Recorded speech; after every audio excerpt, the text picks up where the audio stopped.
Si vous avez un style de communication directif, c'est clair que poser des questions à votre interlocuteur, plutôt que de lui dire quoi faire, risque de vous paraître plus long. C'est la perception que vous pouvez avoir au début de votre démarche d'intégrer la collaboration à votre culture managériale.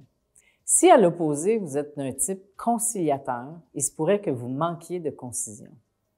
Dans un cas comme dans l'autre, vous allez gagner en efficacité en apprenant à formuler des bonnes questions, c'est-à-dire des questions ouvertes, sans être trop évasives, précises et porteuses. Savoir poser des bonnes questions puis savoir écouter les réponses, c'est un art. C'est à force de pratique que vous allez vous sentir plus à l'aise puis que vous allez gagner en efficacité. J'aimerais vous partager quelques éléments qui font d'une question une bonne question.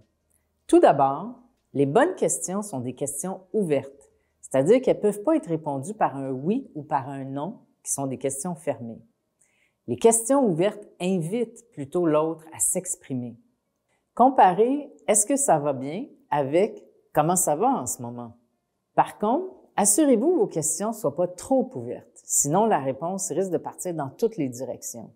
Comparez « comment ça va en ce moment » avec « comment perçois-tu le climat de travail depuis tel changement ». Également, une question ouverte ne doit pas contenir une réponse, ce qu'on appelle une question inductive. Par exemple, pourquoi penses-tu que le climat de travail s'est envenimé depuis tel changement? Vous êtes alors en train de guider votre interlocuteur vers une réponse, vous ne lui laissez donc pas vraiment vous répondre en toute franchise. L'autre chose à avoir en tête, c'est de commencer vos questions par des « comment » plutôt que des « pourquoi ». Dans les contextes de gestion, des questions qui commencent par « pourquoi » ont tendance à mettre votre interlocuteur sur la défensive, en ayant l'impression de devoir se justifier. Elles ont quelque chose d'inquisiteur qui inhibe la communication. Rappelez-vous que votre objectif, c'est de faire réfléchir votre interlocuteur, de l'amener à préciser sa pensée puis à s'engager dans l'action. C'est pas un interrogatoire, mais c'est un dialogue.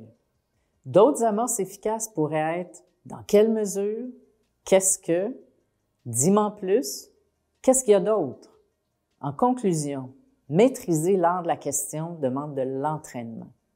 Alors, donnez-vous comme objectif dès aujourd'hui de poser au moins une question ouverte dans toutes vos communications.